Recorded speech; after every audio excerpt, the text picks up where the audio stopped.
Bonjour les ladies, aujourd'hui je vous présente le thème sur l'éducation des enfants. Je vais aborder la deuxième partie de ce thème qui concerne la préadolescence, les enfants âgés de 7 à 12 ans. Thème conçu et préparé par Lady Louisette et Lady Abiba. Pour rappel, en première partie, on avait évoqué la petite enfance, les enfants âgés de 3 à 6 ans. On avait parlé des 6 piliers de la parentalité. On en avait dénoté 6. Le premier concernait l'identification des besoins de nos enfants et accompagner ses émotions.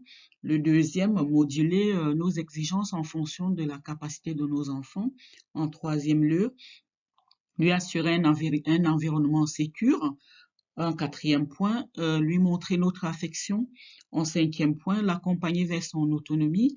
Et en sixième point, être un parent épanoui pour que l'enfant aussi puisse être épanoui. Euh, on avait aussi évoqué trois pratiques qui fonctionnent pour cette tranche d'âge. En premier, on avait parlé de donner des consignes positives à l'enfant pour qu'il puisse faire des choses bien. En deuxième position, l'accompagner, donc lui donner des consignes de manière claire et précise puisqu'il puisse lui laisser le temps d'assimiler l'information. En troisième point, on avait également évoqué d'être en congruence avec entre nos termes et ce que nous montrons physiquement. Donc, si on est content, on lui montre. Les propos doivent refléter notre état d'esprit, voilà. Alors, notre sujet aujourd'hui, c'est dans la préadolescence et nous allons parler de la base de l'éducation, qui est la politesse. Donc, c'est à cette tranche d'âge qu'il faut vraiment que l'enfant ait acquis les bases de la politesse, dire merci quand on lui donne un cadeau ou quand on le complimente, quand il demande quelque chose, dire s'il te plaît ou s'il vous plaît. Quand il est réprimandé ou quand il fait une bêtise, demander pardon. C'est à cette période que l'enfant doit vraiment acquérir cette politesse-là. Au-delà, ça devient plus compliqué et il trouve que les actes qu'il pose sont normaux.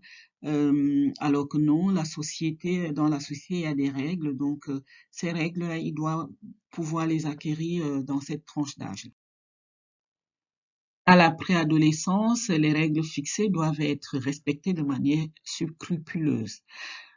Les enfants doivent apprendre la notion de limite, savoir que si les parents décident par exemple que le téléphone est utilisé à tel moment ou la tablette, c'est à ce moment-là, pas à un autre moment, ça lui permet de se construire. Il faut pas que les parents croient que si on ne fixe pas les règles à son enfant, il va pas nous aimer. Non, ils ont besoin de ça. C'est comme ça qu'ils se construisent parce qu'ils sont en pleine construction et ça lui permettra d'interagir de manière adaptée avec d'autres pères ou d'autres adultes. Il doit comprendre que dans la vie, on ne fait pas toujours ce qu'on veut, qu'il y a des limites, il y a des règles et qu'elles sont faites pour être respectées. Il est important de permettre à notre enfant de s'exprimer. Ça veut dire quoi? Ça veut dire lui donner un espace de parole, l'écouter, être attentif à ses besoins, à ses désirs et aussi à ses angoisses. Il pourra donc nous exprimer tout ce qu'il ressent. Ça le mettra en confiance. Il pourra nous dire s'il subit des choses négatives, que ce soit ailleurs ou même au domicile, ça peut arriver. Donc, cet espace de parole permet à l'enfant d'exprimer des choses positives comme négatives. Et comme ça, on peut l'accompagner dans son développement. Si on ne lui donne pas cet espace de parole, il va être introverti et il ne pourra pas se construire de manière équilibrée. Donc, donner la parole à l'enfant, c'est pas trop le gâter. C'est vrai qu'il va dire des choses qui sont pas forcément, voilà, il va demander des choses peut-être folles, mais ça fait partie aussi de la conscience de l'enfant. C'est à nous, parents, de cerner ce qui est de l'ordre du désir et de l'ordre du besoin. Mais l'espace de parole pour l'enfant est vraiment primordial. Notre enfant a également besoin d'être encouragé. À cette tranche d'âge-là, les enfants ont besoin d'être valorisés dans ce qu'ils font. On a tendance à lui faire des reproches, donc quand il fait une bêtise et quand il fait quelque chose de bien, il faut aussi l'encourager, le féliciter. Ça le mettra en confiance. et ça lui permettra de faire encore plus d'efforts. Donc, les encourager dans le moindre effort qu'ils font, c'est important pour leur construction. C'est aussi à cette période de la préadolescence qu'on transmet des valeurs à nos enfants, les valeurs et les traditions. Il est important qu'on fasse le tri dans ce que notre enfant va intégrer parce que avec la société d'aujourd'hui, avec tout ce qui se passe sur les réseaux sociaux et les médias, il est important de faire le tri, de savoir ce qu'on veut que notre enfant intègre. On ne pourra pas toujours tout contrôler, mais euh, si l'enfant nous fait confiance parce qu'on a communiqué, parce qu'on lui permet de parler, on pourra lui transmettre des valeurs importantes et bien pour permettre qu'il soit un adulte responsable voilà, un adulte responsable équilibré plus tard. Donc, lui montrer, lui expliquer les valeurs de la vie, les valeurs de l'argent, les choses vraiment qui sont importantes dans la vie et comment il doit pouvoir composer avec.